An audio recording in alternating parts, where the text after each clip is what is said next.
Zotin Elaj, si lindi ideja për të protestuar në mënyrën tuaj të veçantë? Po i kishin provuar mënyrat të tjera, dhe nuk quhet protesta jo. Një protestë që nuk nis, shiko se është puna, e para punës ai që po protesta është diçka e vështirë. Ai që bën protestë kërkon liri, dhe liria është jashtëzakonisht gjë, jo të gjithë e duan liri. Shumë veta u alen të tjerëve për ta menaxhuar lirinë e tyre. Edhe këta që shikoni ju militantët, këta zyrtarët, pushtetarët, e dorës së dytë dhe të tretë, e kanë të vështirë ta menaxhojnë lirinë e tyre dhe ja lën ta menaxhojnë kryetari, sekretari, dikush tjetër. Ka edhe njerëz ama që janë si të them rebelde, se unë nuk mund të them që jam disident. Ja t'ju jap një shembull. Disident është Ibsen Elezi për shembull. Pse? Sepse ai ka një parim. Parimi i tij nuk është si imi, që të dalësh atje dhe të protestosh për atë gjë që të dhen. Ai ka një parim tjetër, një mënyrë tjetër Ibseni, që unë e kam mirë, edhe shkoj mirë me te. Ibseni thotë, me mirë 10 vjet dhe i organizuar, se sa 100 vjet po i pa organizuar. Dhe më thënë, ky është disidenti, që e do në organizim, që pranon disa, po jo gjithçka. Kurse unë jam në kuptimin rebel, unë kur kam vepruar, e kur kam bërë diçka si punë proteste në kohën e Enverit, unë tani do ishte e pamundur, por i kam pritur ama, i kam pritur 30 vjet që të bëjnë diçka, afër 30 vjet, 20 vjet që të bëjnë diçka që ka kuptim. Mirë pa jo, njerëzit që dalin në protestë si ordiner, duke thënë në radhë të parë ata thonë, po unë çfitoj. Përderisa në protestë e dalë si mercenar, asgjë do fitosh. As ti, se aty që do fitosh pak më shumë se një fesmill është, dhe shoqëria nuk do fitoj gjë nga protesta jote.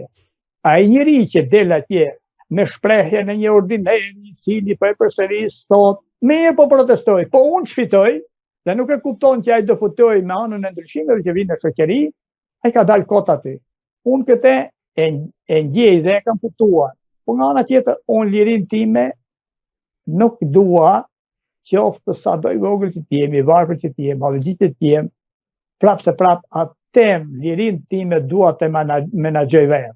Nuk kam frikë të menaxhoj lirin time, sa do që vuaj. Janë njerëzit e zonja dhe zotrinj, e janë si puna e zogjve. Disa zogjë shkojnë në përbalta, në përpluhur atje hanë, aty janë, në një tharhime diçka. Ka sa zoj që shkojnë me lartë paksa, ka sa që janë si pëllumbat akoma me lartë. Janë ata shqeponjët që atje sakta hanë edhe ata, se mos mendo se hanë shumë.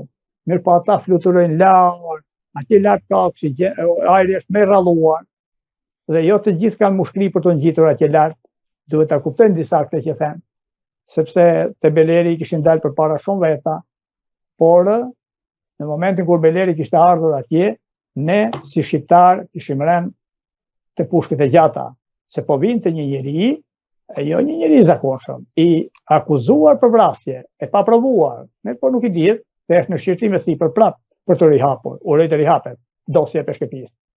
I dënuar për armbajtje pa leje në pjesën greke, kapur në Greqi, me armët e peshkëpisë dhe i arrestuar në Burg. I dënuar në Shqipëri për nxitje të urrëties etnike. I dënuar edhe për vjedhje votash. Dhe vjen ai me qyrkur në evropian në kurriz dhe të bën komand këtu, del dhe të thot atje, ju nuk keni bërë progres në drejtim të Bashkimit Evropian, një njeri i tillë me gjithë këto damka, e atëherë nuk mjafton i nderuar gazetar, nuk mjafton të dalësh atje me një pankartë, kështu të shkruar. Eri ti dalësh përpara të shkruash një dy fjalë këto.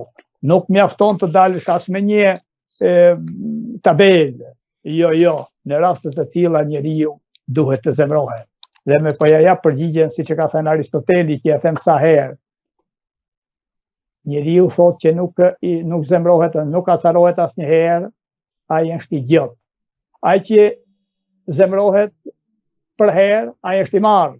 Ndërsa njeriu i urtë thotë zemrohet atëherë kur duhet. Dhe ai ishte momenti për të zemruar, se s'kishte rrugë tjetër. Janë edhe raste të tjera që duhet të zemrohen, por po shkoj prap aty ku e fillova, afërsisht ku e fillova. Përderisa shikon njerëz të tillë, si Belheri dhe sa si Belheri këtu, ndonjë tjetër afërsisht si ai nuk është asnjë, ai është prototip, të bëjnë si të duan.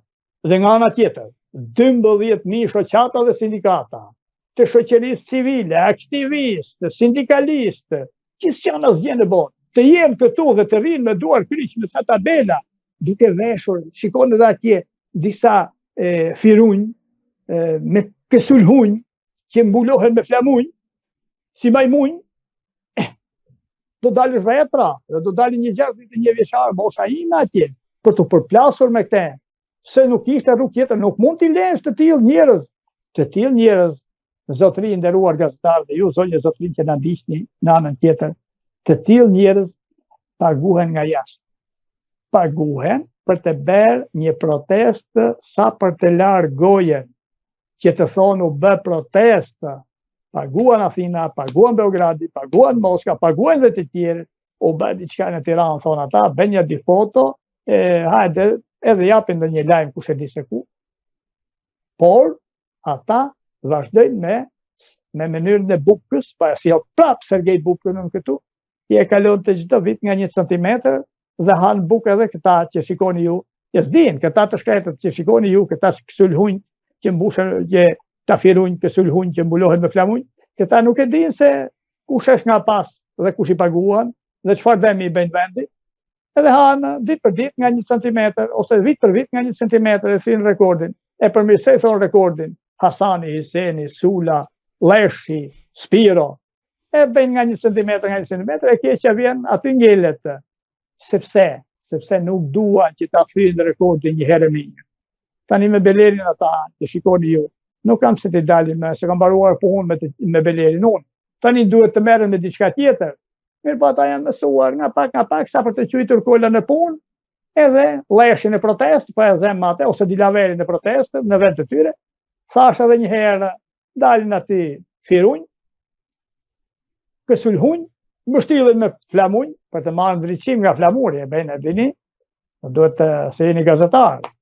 E marrin atë flamurin dhe e bëjnë dhe pis. Se e flamuri është simbol kombëtar dhe simbolet e tjera kombëtare. Nuk është për të veshur, as për qilat, as për kostum, as për gjithë tjetër. Jo. Ai është bërë për të mbajtur në dorë kur shkon në luftë. Flamuri mbahet në dorë, ai që ka flamurin është flamurtari, bajraktari, flamurtari, ai që prim përpara, ka bajrakun, ka flamurin në dorë, edhe prim përpara në luftë.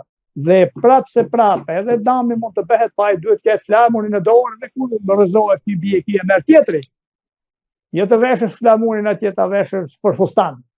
Edhe sepse e duan për të marrë shkëlqim nga simbolet kombëtare, si strehe e fundit e Maskaravikut dhe poshtërsisë e horrave, e thonë dhe është thënë nga menjët të ndritur është patriotizmi, shfrytëzojnë simbolet e tilla patriotike për të dhënë pak ndriçim vetvetes. Po ke dalë 1000 herë në protestë, më do Beleri ke dalë 100 herë, 200 herë, po nuk bërë gjë, lere hik në shtëpi, të dalë dikush tjetër. Mirë po janë bërë dhe këta protestuesit si punë e politikanëve. Nuk ikin, sa që s'ka edhe zgjedhje, jam shoqat thote, kur i shikon Morini në një protestë, unë pak protesta ka marrë pjesë në ta, shiqyr, se edhe s'me bie me ta. Kur i shikon se si hahen me njëri tjetrin shoqatat, se ndësaj të pranisë atje kanë për të paguar. I shikon shoqatat, sindikatat dhe këta si hahen, si grinden, si qenë me njëri tjetrin, atëherë s'të bëhet të vesh në protestë,